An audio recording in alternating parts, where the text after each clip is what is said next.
okay. I think that's a whole lot better this time around. It looks like it is already.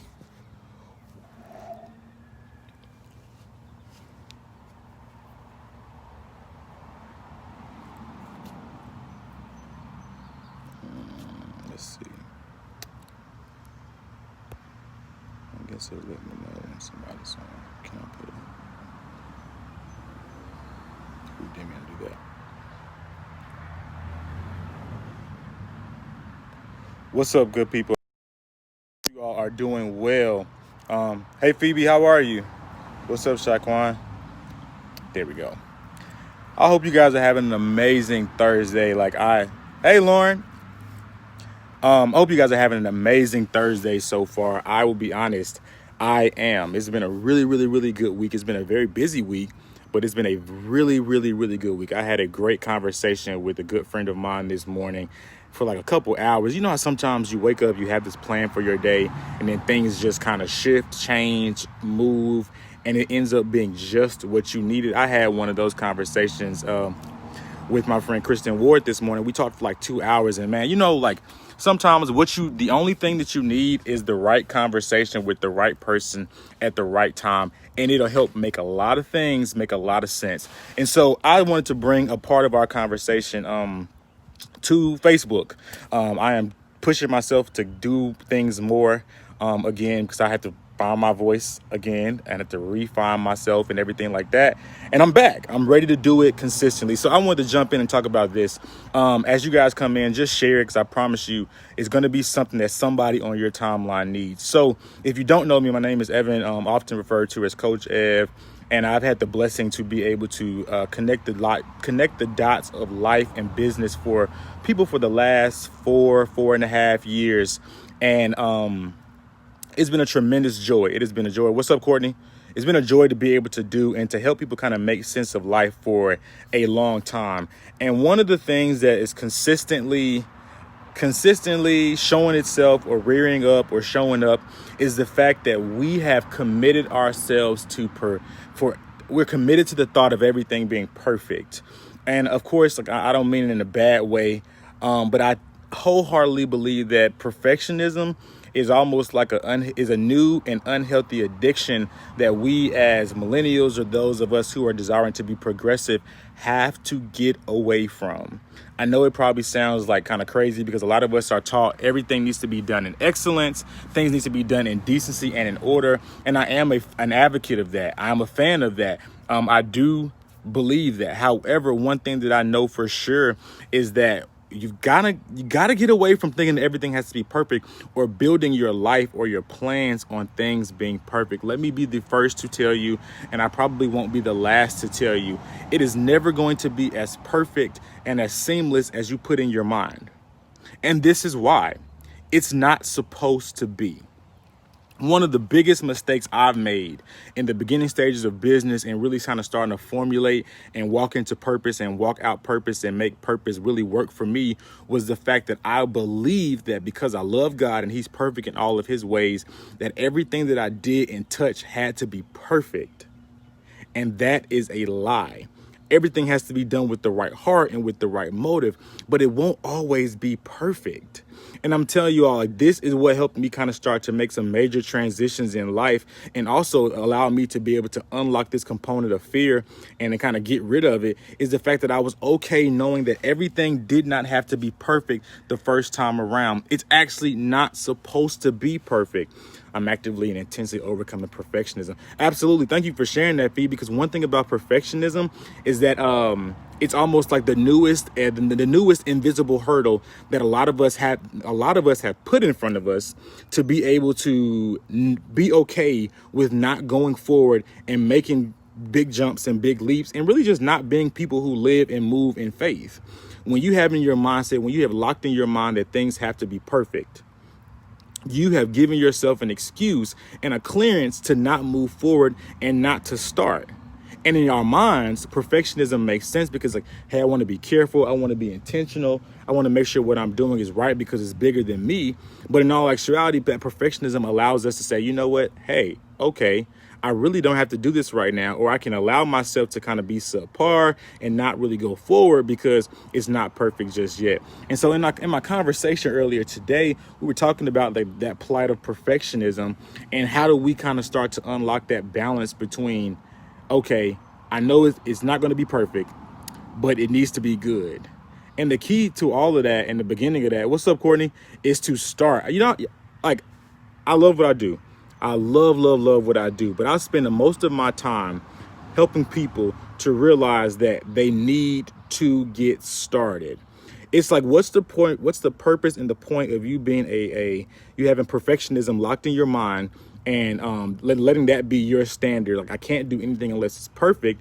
And then you're actually justified in your logic and thinking of, hey, you know what? It has to be perfect, so I'm not going to do anything. So because it's not going to be perfect, it's permitted for me not to do anything. Like, think about what that sounds like for you. So you may be locked, you have purpose, right? You have purpose, you've been given purpose by God. And because you don't know how to move in purpose perfectly, or you don't have all the steps or all the pieces to purpose in the beginning, you have actually convinced yourself that, hey, I don't really have to do that. It's only my life's purpose. It's only the reason I was created. It's only the reason I'm living is to do this thing and to do a few things that are derived and flow from that. But do you realize what we've done, how we've kind of self-sabotaged, how perfectionism allows us or opens the doorway for us to comfortably self-sabotage? Like, you can sabotage your own life comfortably, having the idea or the mindset that things have to be perfect for me to do it. Let me tell you what I've learned about mistakes over the last 4 years as a business owner and a small business owner, I guess, however you want to call it.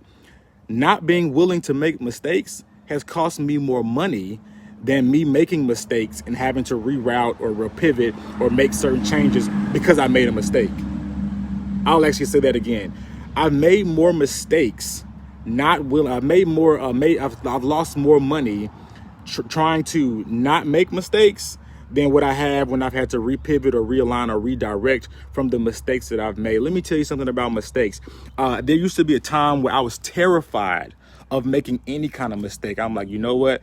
I want this to be perfect. I want this to flow. I want this to work. I want this to be seamless and easy. I just do. And it makes sense to me. I want it to be like that. But then when I started to make some mistakes and started to realize the power and the lesson that I learned from that mistake, it changed everything. Y'all would be surprised to know that me, whatever you think about me, Coach Ev, I've made I've made some great money and some great strides and some great connections off the backs of me making mistakes. My biggest teachers, my biggest lessons, the things that have opened my mind to do more than what I am and to expand my reach and to go for stuff didn't come from a class I took. It didn't always come from a conference I registered for. It didn't always come from a webinar that I decided to be a part of and to rewatch or whatever. It came from me being intentional and saying, you know what? I really messed up right there. I dropped the ball right there. It's a mistake being made somewhere. Let me look at mistakes. So one thing I've learned about mistakes, I'm gonna tell you guys this, and this is free. Mistakes are layered. So we'll naturally think that, okay, you know what? I made one mistake. I did this and that was my mistake. When in all actuality, you probably made between 3 to 5 mistakes to lead you up into the big mistake that you made. So we try to tier everything and kind of like give it a hierarchy. And it's like, you know what? Okay, I made the big mistake. Not realizing that it took 4 or 5 small mistakes to get you to the point where you even had the confidence to make the big mistake. I can give you an example, but I don't want to. I think I made sense right there. Mistakes are so layered that if you realize that if you look into them, there are lessons at every level. Like, I guarantee you this, if you start to look at your last big mistake, right now, that can be your homework assignment. Look at your last big mistake. And then now that you have this perspective and this opening, this level of logic, look at how many small mistakes it took for you to get to your big mistake. So what I see as a business owner and as a thinker is, okay, you know what? I see a big problem. Then I see 4 to 5 little problems that led up to the big problem. So now when I initially came in looking to make one solution to fix my problem, when in all actuality, I walked away with 4 to 5 other solutions that not only fixed my problem, but they fixed those small problems that led me to my big problem. Why is this important right now? Is because, hey Shakor, why is this important right now? It's because if we don't learn how to look into our own personal mistakes, our own business mistakes, our own life mistakes, and start to kind of find out really what's going on in there, we'll continuously be an unprogressive people. My avenue and my lane is business and personal development. That's just me. I love to develop the personhood, and I love to build business, because I promise you this, I tell my business clients all the time, part of the issue that you're having is probably not really business. It's probably more so personal, because when your personhood is out of whack and out of place and boggled up and tangled up, your business will automatically start to become that. You know why? Because behaviors bleed.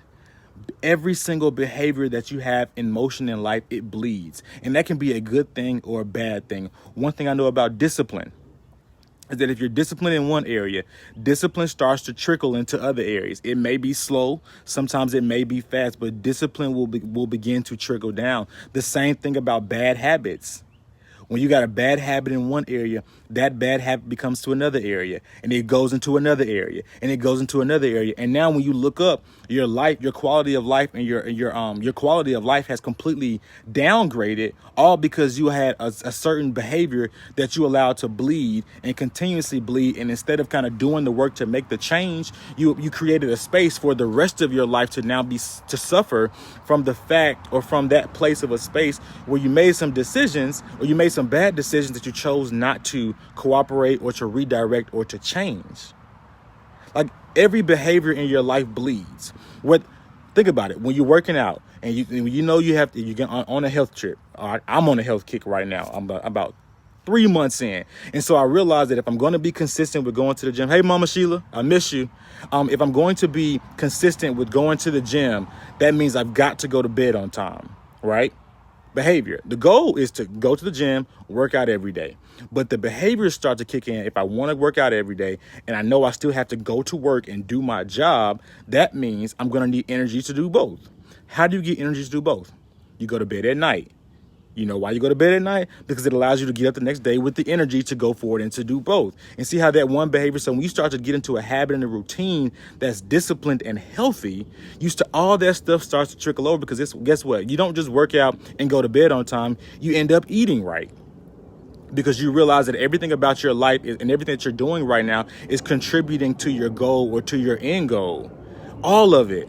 I'm telling you, every behavior that you have in motion and in place, it bleeds. It continuously bleeds. It goes. And if you're not careful, or if you're not aware, self-aware, your behaviors that you think are good and effective, you actually start to realize that these are the things that are causing some negative triggers in my life.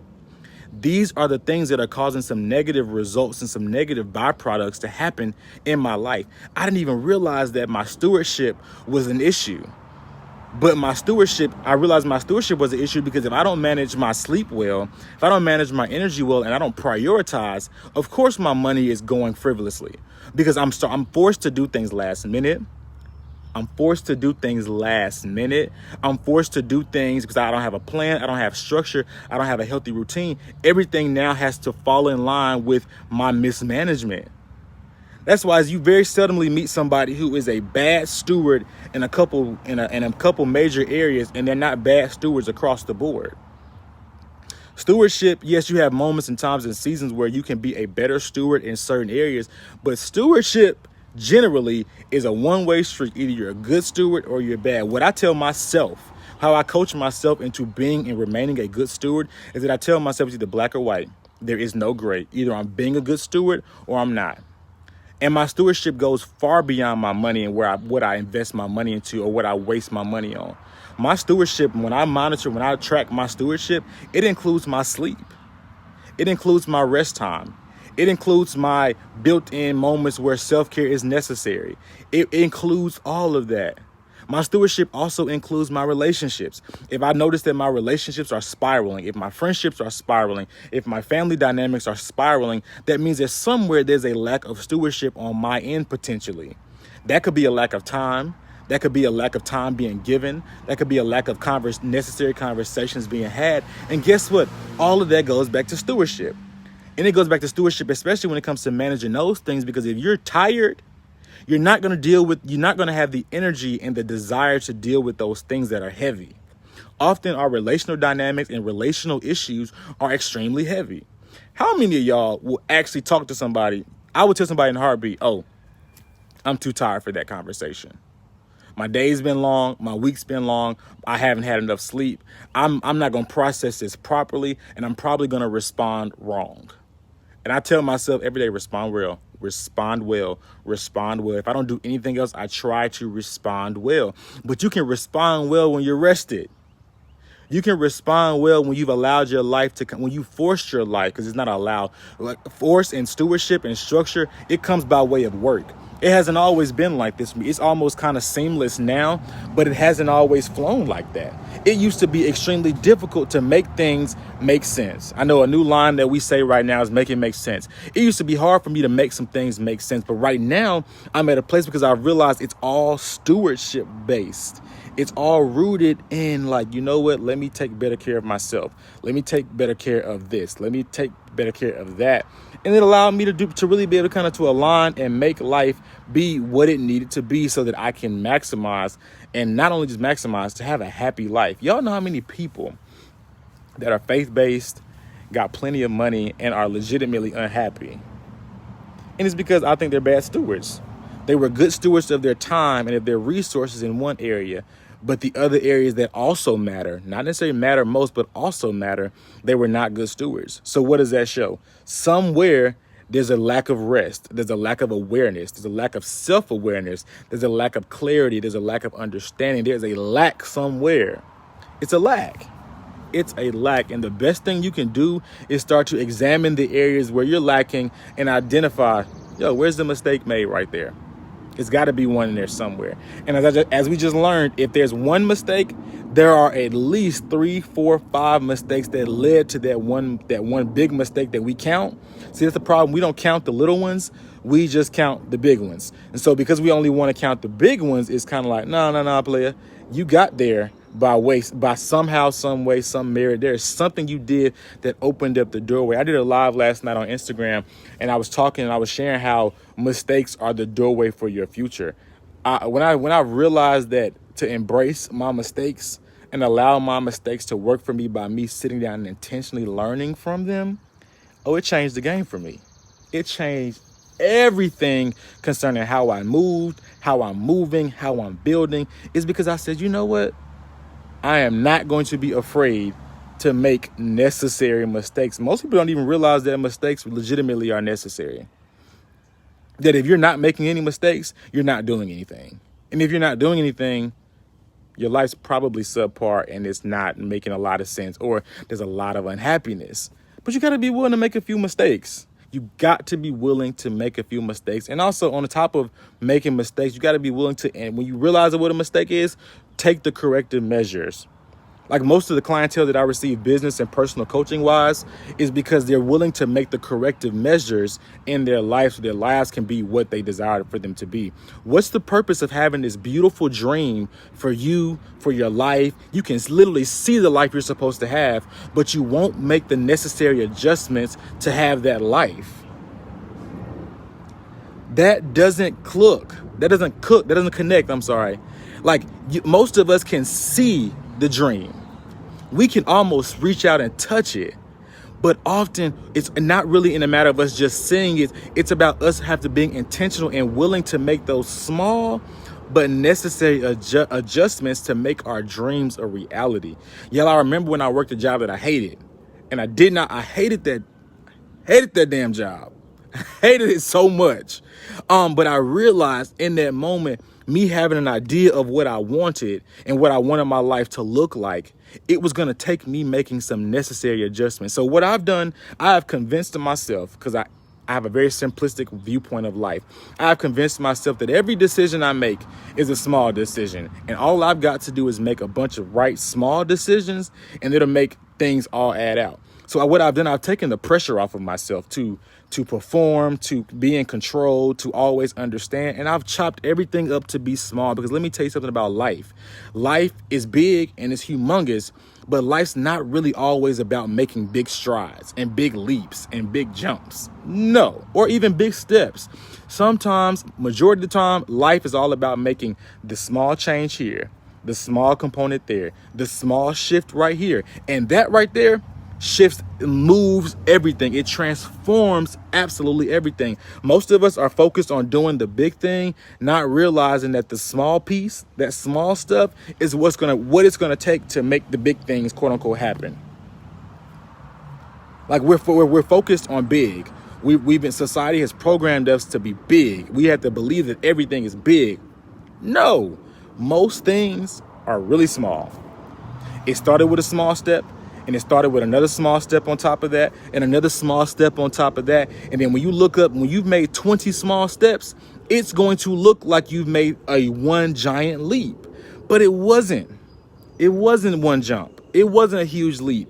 It wasn't anything humongous. It was the fact that you were willing to make those small, tiny, but pivotal steps or changes or adjustments, and it opened up the doors for you. It opened up the floodgates for you. I remember when I was getting ready to transition into full-time entrepreneurship, it really just wasn't about making the big jump to turn in a 2 weeks notice letter and quit my job. That was the easy part. That was literally go on Google, find a 2-week notice document, add your name to it, and go. That was not the big jump or the big leap. When I talk to entrepreneurs and they're like, I'm thinking about making the big leap. Well, first off, you're about to make a mistake, because if you think this is big, you're wrong. But what you need to do is make the small steps that lead up to the one small decision that you made. Everything that I did before was small steps. Shifting my perspective, getting my logic and understanding, getting my money together, making things make sense. All of that stuff was small. So when it was time for me to turn in a 2-week notice and tell y'all I'm not coming back here and pack my little box, that was also small, because I had made so many small steps before I got to that point that thing that I thought was going to be big was like, nah, if I've made 20 small adjustments, what's one more small adjustment? I'm not adjusting the fact that I'm working. I'm just adjusting who I'm working for. That's it. I'm not adjusting adjusting to the fact that I have to get up and work. I'm just not having to get up and come into here when the times when you want me here. I may have to get up and go to my kitchen table where I've made an office. I may have to go to downstairs where I've actually put a table. Like whatever it may be, I didn't have to make any big adjustments. I just made small ones. And if we get away from big and the logic and the mindset and the thought process of everything is big and start to make everything small, we'll make a whole lot more of the things that we're called and purposed to do digestible and easy to do and easy to facilitate, and most importantly, easy to go into and to have.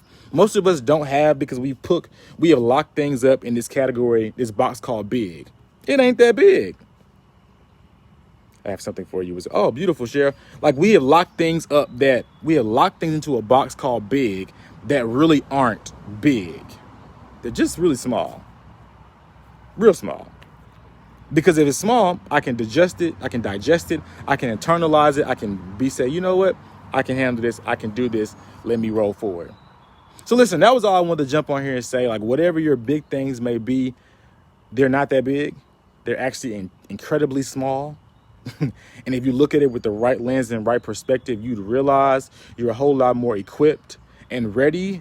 And all you have to do from this point is to start to make some really small adjustments, some real small changes, some really small shifts. And when you think about it, if you make it small in your mind, you make it easy for you to do. If you don't hear anything else in what I'm saying today on this thing, if you make it small in your mind, you make it easy for you to do. If you guys somebody wants to drop that in the comments for me so I can go put it on my Twitter when I'm done. If you make it small in your mind, you make it easy for you to do. A lot of the things you have not accomplished, that you want to accomplish, that you're looking forward to push into accomplishing, you can. But you've got to make it small in your mind to make it easy for you to do. If you want to prosper, if you want to be successful. Unlock that box called big and take all those things out that you put in there saying this is huge, this is big, this is big, this is big, and make it small, and then get to work. I hope this helped you. I hope it blessed you. I hope it kind of pricked you to kind of make some changes and to make some decisions. I got a webinar tonight at 7 called Help. I push everyone except myself. I just sign up for it. It's $27. It's $27.99. It's probably going to be the best $27 you spent all month. But I'm telling you this, it is essential for us to come into the awareness of who we are and what we possess, and for us to be able to start to split some of our time so that we can help other people, but also help yourself. Let me tell you, if I don't know anything about individuals that look like me, that have my skin complexion, we specialize in self-neglect. And we wonder why certain things in our life have not manifested to be what they could be. It's because you neglected yourself. You never made yourself a priority. You made everybody else in your life a priority, but you never made yourself a priority. And then you wonder why things that have your name on it, like your dream, your idea, your business, are not doing what they could or should be doing. It's because you never made yourself a priority. You've got to make yourself a priority. Let me tell you something. I'm not doing this to brag, but I'm doing this to be honest. I've been able to help a lot of people make some great money. But the moment I realized I need to do some of this for myself, it changed my life. My life. I'm able to do what I do now for other people and do it for myself. Whether you want to acknowledge it or realize it enough, it's enough time in a day for you to do for them and to also do for you. But you've got to be willing to make yourself a priority, especially to those who work 9 to 5 and have other passions and ideas that they want to bring to life. You've got to realize that 9 to 5, you need to have a certain level of energy for your 40 hours a week. Then you need to have a certain level of energy for the things that really make your life, that make you smile, that make you happy, that make you enjoy your life. You've got to start to steward your energy. I know I talked about stewardship earlier. You got to steward your energy. A lot of us are wasting energy and dispelling a lot of energy into something or to other things or into other people, that if we just kind of adjusted that, shifted that a little bit, says, you know what, I'm going to give 40% energy here. I'm gonna give you 5% energy here, because I know that Tuesday and Thursday are my work days for myself. So I need to have 25% of energy left. So when I get home, I'm not tired. I'm not frustrated. I'm not wearing everybody else's stuff, and I can focus on me. If you want to change your life, focus on yourself.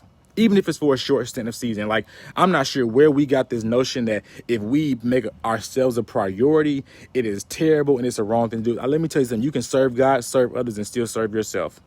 But it's all about properly managing your energy levels, your time. You've got to make yourself a priority if you really want to see your life be what you dreamed about. Because this is the thing. What's the point of dreaming and seeing the dream and having the dream more than one time and then not getting to it? You're seeing it because you can have it, but it's all about the small adjustments that you must make if you want to get to that place called there and to knock those big things out. So again, listen, I would love to have you guys with me tonight, 8 o'clock Eastern time, 7 o'clock Central time.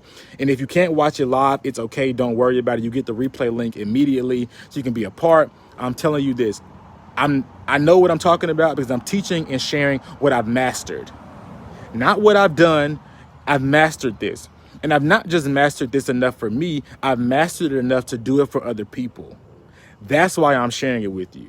Because I know that if I've done it for 2.5 years with everybody else, and I've done it for myself with provable results, you probably should listen to it. Because you can do it for you. You can do it right from your own home. So listen, I would love to have you guys a part. Join me, www.coachev.com, and register for it. You can watch the replay. You'll have the replay links as long as you live. So you'll be able to go and watch it whenever you want to, whenever you need to. I promise you this. This was just not even scratching the surface of what we're going to dive into this evening. And I absolutely look forward to it. So guys, thank you so much for joining. Before you click out, do me a favor. Send this to a friend. Tag them in it. So I promise you, one thing I've also learned is that never be selfish about what's helping you kind of make sense of what's going on in your life. Don't be selfish about it. Because I promise you, if you're doing life right, there's somebody around you in your space and in your circumference that is having some of the same issues that you're having, that is looking for solutions. Don't be a solution hoarder. Even if it comes by way of an Instagram post or a Facebook Live or a course that you're taking, don't be a solutions hoarder. Don't be that person that has the answer that is afraid to share it, or that chooses not to share it for whatever reason. So listen, I love you guys. Thanks so much for listening to me.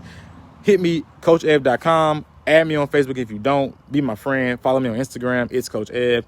And most importantly, let's go forward and do this thing called life together. I promise you, it's some great stuff ahead, but we've got to be able to and be willing to make those small changes and those minor adjustments and make those things that are big, make them small in our minds so that we're able to make them doable and accessible in our absolute life. So I love you guys. Tag somebody, share it with them, and I will see you all tonight at 8 o'clock. Go to my website and secure your spot right now, www.coachev.com. Y'all have a good one.